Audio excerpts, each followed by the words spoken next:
저는 오늘 여러분과 함께 하나님의 마음을 따르는 사람, 이런 제목으로 은혜의 말씀을 나누고자 합니다. 우리나라 속담에 될성 부른 나무는 떡잎부터 달다, 이런 말이 있습니다. 여러분, 이것은 무엇을 말합니까? 앞으로 크게 될 사람, 위대하게 될 사람들은 어려서부터 남다른 면이 보인다는 것입니다. 여러분, 이것은 신앙의 세계에서도 똑같이 적용되는 것입니다. 우리가 잘 아는 다윗은 어려서부터 떡잎부터 좀 달랐어요. 저는 오늘 이 시간 다윗을 미화시키고 싶은 마음이 조금도 없습니다. 사실 다윗은 장점 못지않게 단점이 분명히 있는 사람이었고, 또 실제로 실수도 많이 저지른 사람이었습니다. 근데 그럼에도 불구하고 우리가 다윗의 인생의 면면을 우리가 살펴보면 그 인생의 그 초반부부터 이 다윗은요, 확실히 다른 사람하고는 좀 다른 독특한 면이 보이기 시작했습니다. 그것은 그의 아버지가 형제 아들만 8명을 두었는데 다윗은 막내였죠. 그런데 이 아버지는요, 다윗이 이 특별히 막내라고 해서 조금도 이렇게 배려하거나 봐주거나 이런 것이 없었어요. 오히려 이상하리만큼 다윗을 더 혹독하게 다뤘습니다. 아주 그냥 집안의 모든 이 잔심부름 이런 것은 다윗에게 다 시켰어요. 심지어 전쟁이 났을 때 형들에게 음식을 갖다 주고 지휘관들을 만나보는 것도 이 막내인 다윗을 시켰습니다. 근데 바꿔 말하면 다윗이 막내지만, 어리지만 상당히 영특하고 유능했다는 것을 말해주기도 합니다. 여러분, 아버지가 아무리 막 불리고 싶어도 제대로 일을 못하면 그거 맡기겠어요? 근데 하여튼 믿을만 하니까 막내라도 일을 자꾸 시켰던 것 같습니다. 특히 이 다윗이요, 어린 소년임에도 불구하고 이 아버지는요, 어려서부터 양을 치는데 다윗을 보냈습니다. 그것도 사자나 곰이 어슬렁거리고 으르렁거리고 나타나는 그 척박한 장소에 다윗을 보냈습니다. 아니, 여러분, 이 다윗이 어린데, 이 소년인데, 어떻게 사자나 곰을 감당합니까? 근데요, 이 아버지는 보냈어요. 저 같으면 못 보낼 것 같아요. 잡아먹히면 어떻게 해요? 양을 지키다가. 저거 보내야 된다면 아마 우리 형제들 중에서, 자식 중에서 몇 명을 조를 짜서 보냈을 거예요. 근데 이 아버지는요, 안 그랬어요. 그냥 홀로 보냈어요. 대단한 아버지예요. 진짜 다윗의 아버지는요, 다윗을 막 굴렸습니다. 정말 요즘 진짜 금쪽이 같이 여기는 이 부모들의 이 시각에서 보면 정말 있을 수 없는 일이에요. 있을 수 없는. 근데 다윗의 아버지는 그렇게 강행했습니다. 어떻게 보면 이 다윗의 아버지는 좀 비정하게 보이지만 요즘같이 너무 이렇게 배려심이 많은 부모의 입장에서 보면 또 좋은 점도 있는 것 같아요. 왜냐하면 또 너무 과보하면 어떻게 되죠? 자식을 과도하게 과보하고 염려하면 어떻게 되죠? 부모가 이 자식의 이 잠재력을 꺾을 수가 있어요. 이 자식의 그 재능과 잠재력이 이게 발현되기도 전에 부모가 길을 꺾는 그러한 부작용이 있을 수 있다는 말씀입니다. 그런데요, 참 희한해요. 이 아버지의 이 배려 없는 이러한 무심한 행동이 오히려 이 다윗의 이 신앙심과 이 잠재력을 솟아나오게 하는 그러한 결과를 빚었다는 겁니다. 다윗은 이 위험한 환경에 처하게 됐지만 반대로 위험하기 때문에 여러분, 하나님을 의지하고 신앙심이 좋아졌습니다. 그리고 다윗의 비상한 능력, 재능, 잠재력이 막 바깥으로 움트고 발현되기 시작한 거예요. 그리고 보면 우리 부모가 너무하게 이렇게 과도하게 자식들을 이렇게 배려하는 것도 문제가 있다, 이런 생각이 드는 것입니다. 아무튼 이 다윗의 아버지는 다윗에게 힘든 일을 시켰어요. 그런데 성경을 보세요, 여러분. 다윗이 아버지 나는 막내 아닙니까? 형들도 있는데 왜 나만 이렇게 시킵니까? 라고 말하는 장면이 성경 아무리 봐도 하나도 없어요. 아버지에 대해서 불평하거나 저 못합니다 하고 불순종하거나 이런 적이 하나도 없어요. 오히려 아버지가 맡긴 양떼들은요 탁월하게 돌봤어요. 들에서 보는 사람이 아무도 없어도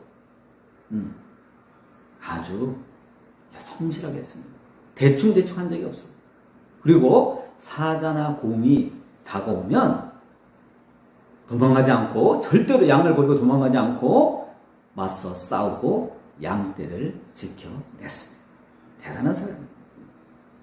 다윗은 이처럼 목숨을 건, 정말 자기의 목숨을 건 이 사자나 곰과의 싸움에서 신앙심이 더욱더 깊어졌습니다.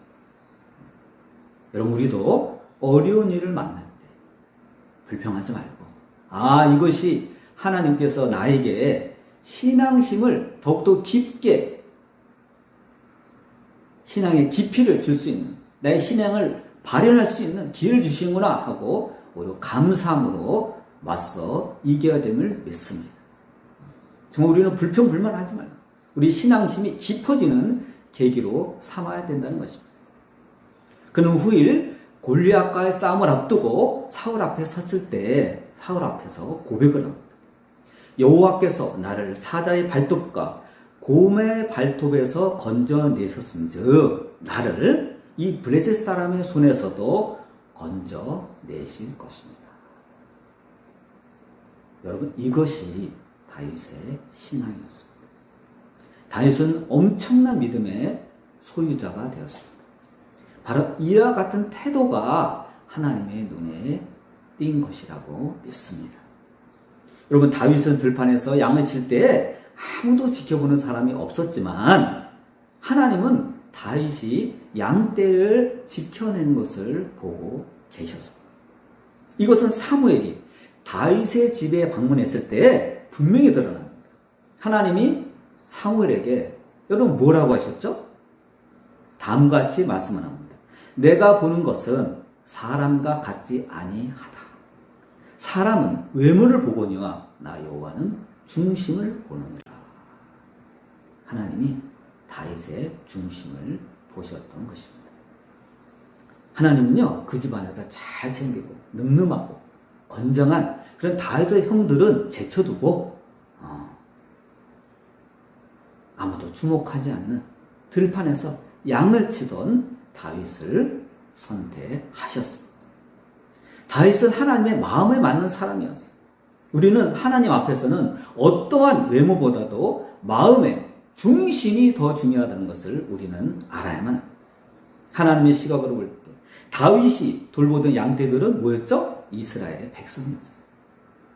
양떼를 습격하고자 다가오는 사자와 곰은 뭐죠? 이웃나라 블레셋 군대였던 것입니다. 하나님은요, 이렇게 양을 치는 다윗의 모습을 보면서 장차 이스라엘 백성을 맡길 만한 지도자의 모습을 발견했던 것입니다. 이처럼 하나님은요, 자신의 뜻을 세상에 펼치기 전에 자기의 마음에 맞는 자를 택하는 것을 우리가 볼 수 있습니다. 그래서 세상을 두루두루 감찰하세요. 아브라함의 경우도 그랬고 모세의 경우도 그랬습니다.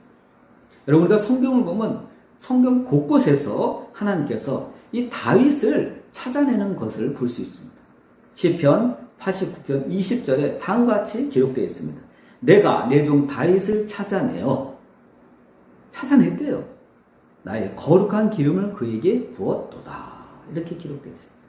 또한 사무엘상 13장 14절에 여호와께서 그의 마음에 맞는 사람을 구하여 이스라엘 백성의 지도자로 삼으셨다고 사무엘이 고백했습니다.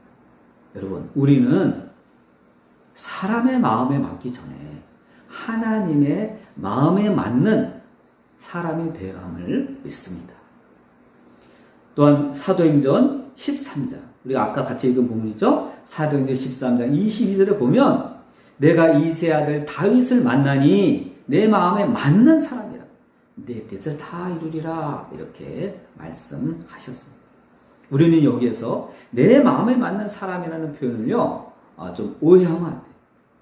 이것은요 다윗이 인격적으로 완벽하거나 도덕이나 윤리적으로 완벽하거나 완성돼서 하나님이 다윗이 내 마음에 맞는 사람이다 이렇게 말씀하신 게 아니라는 겁니다. 만일 그러한 뜻에서 하나님이 다윗에게 내 마음에 맞는 사람이라 그러셨다면 하나님은요 실수하신 거예요. 왜죠? 다윗은요 적지 않은 죄를 저질렀어요. 우리가 잘 아는 대표적인 그 죄, 자기 부하, 그것도 충실한 부하였던 우리아의 아내 바세바를 범했습니다. 그리고 취했어요. 그리고 그 충신이었던 우리아를요 전쟁의 전방에 보내서 죽이는 그러한 만행을 저질렀습니다. 또 하나님께서 반대하시는 인구조사를 강행해서 하나님의 진노를 사기도 했습니다.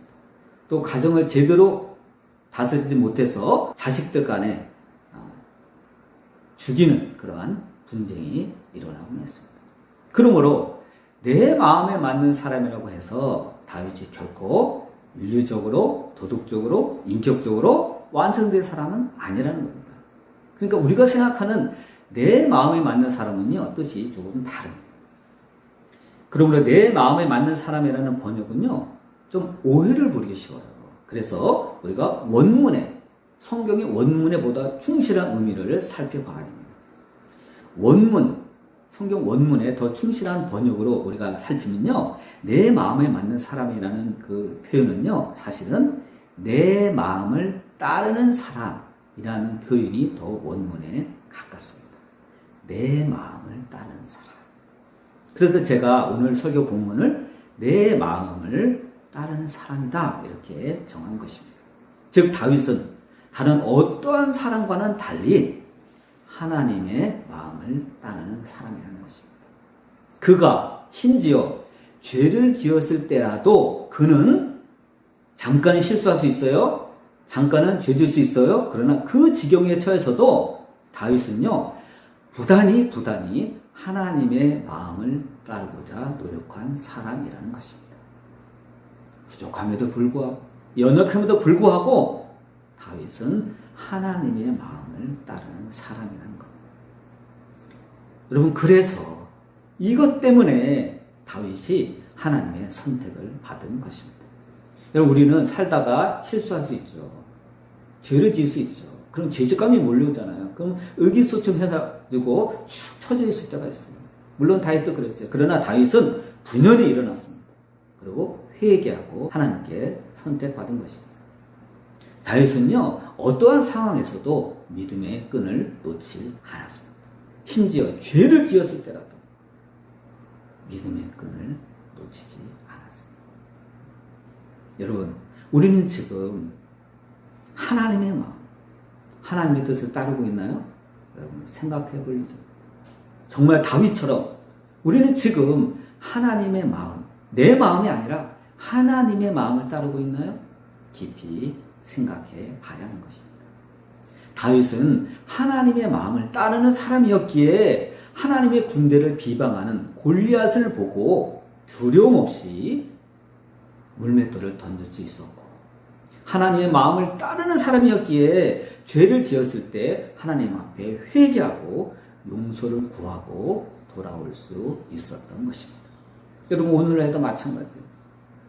하나님은 다윗의 경우처럼 이처럼 하나님의 마음을 따르는 자를 하나님께서는 구하고 찾고 계십니다. 왜냐하면 바로 하나님의 마음을 따르는 사람을 통해서 하나님은 자신의 뜻을 세상에 펼치고자 하시기 때문입니다.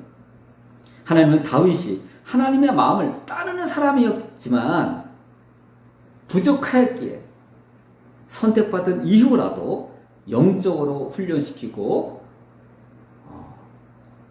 연단시키고자 하신 것입니다. 그래서 다윗의 일생을 보세요. 사망의 음침한 골짜기로 다녔다고 다윗이 스스로 고백하고 있습니다. 다윗은요 실제로 수많은 적들에게 시달리는 삶을 살았습니다. 그렇지만 그는 그때마다 하나님을 의지하였습니다. 믿음의 끈을 놓치지 않았어요. 그렇기 때문에 주의 지팡이와 막대기가 다윗을 지켜줄 수 있었던 것입니다. 때로는 사울의 딸 미갈이 다윗을 숨겨줍니다. 여러분 있을 수 있어요? 적의 딸이에요. 근데 하나님이 역사하시면요, 이 사울의 딸 미갈이 다윗을 사랑하게 만듭니다. 그래서 그 사랑의 힘으로 다윗을 숨겨줍니다. 또 다윗의 아들 요나단이 다윗을 또 숨겨줍니다. 도피시킵니다.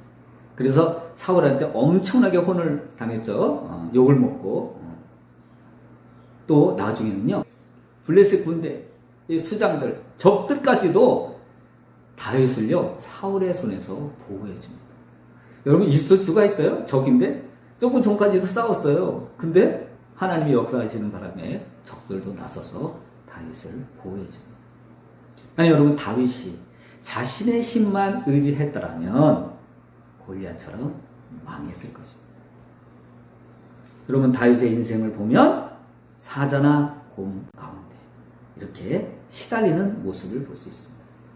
그러한 목동의 시절이 있었고 또 사울에게 쫓기던 시절이 있었습니다. 둘 다 아주 아슬아슬하고 어려운 시절이었어요. 여러분은 지금 어느 과정에 있습니까? 그렇지만 다윗은요, 그 과정을 통해서 연단됐습니다. 자아가 죽었습니다. 만일 다윗이 그 과정을 통과하지 않았더라면 사울왕처럼 교만해져서 마침내 하나님의 버림을 맞는 신세가 되었을지도 모릅니다.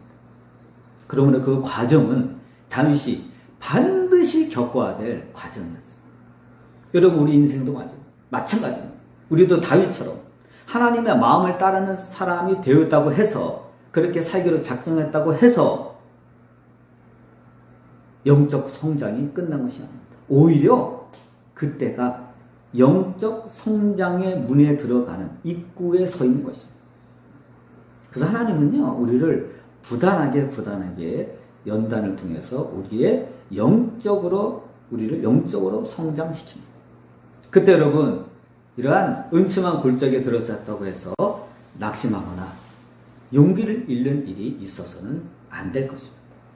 그럴 때 오히려 우리는 다윗처럼 여호와는 나의 목자시니 내게 부족함이 없으리로다 라는 고백을 우리 입에 달고 살아야 됩니다. 그러면 하나님은 어떻게 하시죠? 우리의 믿음대로 역사하실 것입니다. 우리의 신앙의 고백대로 역사하실 것입니다. 내가 되면 하나님 우리를 다윗처럼 높여주실 것입니다. 높여주십니다. 이것이 하나님의 마음을 따르는 다윗의 승리의 비결이었습니다. 그러므로 믿음의 끈을 절대로 놓치지 마시기 바랍니다.